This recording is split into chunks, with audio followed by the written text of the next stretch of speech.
देश की जनता से हम ये कहना चाहते हैं कि बीजेपी किस तरीके से double politics, double standard politics करके लोगों को बेवकूफ़ बनाने की कोशिश कर रही है। लेकिन वो ये नहीं जानते कि जनता कभी बेवकूफ़ नहीं बनती है, जनता बहुत ज़्यादा होशियार होती है।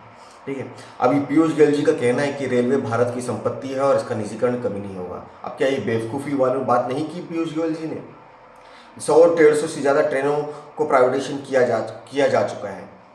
और प्लेटफॉर्म्स जैसे चीज़ें बेचे जाने की बात चल रही है। काफ़ी सारे जो कॉन्ट्रैक्ट्स हैं, जैसे पार्किंग, रेलवे स्टेशन का जो पार्किंग है वो भी एक तरीके से प्राइवेट कॉन्ट्रैक्ट बेसिस पे ही दिया जा रहा है। रेलवे डिपार्टमेंट से कई सारे एम्प्लॉयज़ को कॉन्ट्रैक्ट बेसिस, आउटसोर्सिंग के थ्रू कॉन्ट्रैक्ट बेसिस पे रखा जा रहा है। एम्प्लॉयमेंट तो डिक्रीज वैसे ही हो रहा है। वो ये भी बात उन्होंने, पीयूष गोयल जी ने ऑलरेडी पहले ही कह चुका है और उसके ऊपर भी मैंने वीडियो एक ऑलरेडी बनाया हुआ है।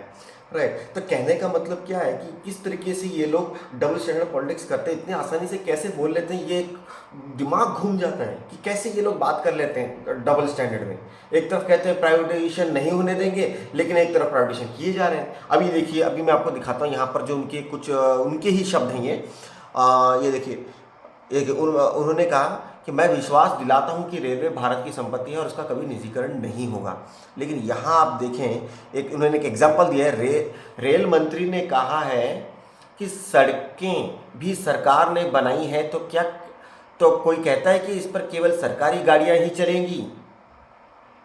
गोयल जी ने कहा, क्या रेलवे में ऐसा नहीं होना चाहिए? क्या यात्रियों को अच्छी सुविधाएं नहीं मिलनी चाहिए? तो कहने का मतलब क्या है? देखो, ये उन्होंने कहा कि मालवाहक ट्रेन चले और इसके लिए भी निजी क्षेत्र निवेश करता है, तो इसमें विचार क्या नहीं होना चाहिए? कहने का मतलब क्या है?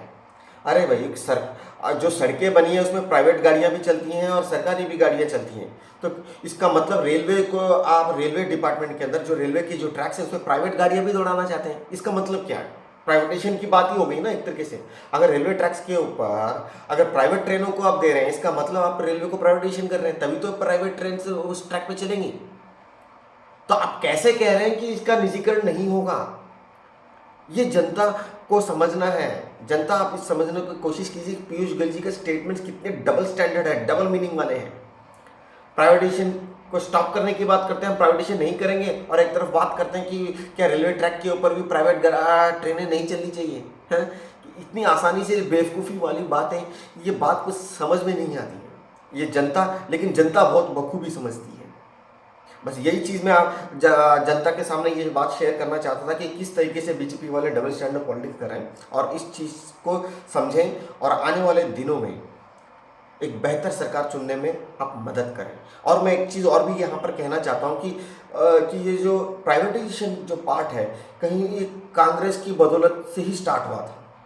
आज जितने भी बैंकिंग सेक्टर्स हैं या दूसरे भी डिपार्टमेंट्स हैं, ये उसका जो बेसिक इनिशिएटिव है वो कांग्रेस पार्टी है, उसके बाद बीजेपी वालों इसको कंटिन्यू कर रहे हैं। तो अब जनता को तय करना है कि किस तरीके की सरकार वो चाहते हैं और किस तरीके का सिस्टम वो चाहते हैं। इसे सोच समझ के ही अपने लिए, अपने देश के भविष्य के लिए बेहतर नेता को चुनो। धन्यवाद।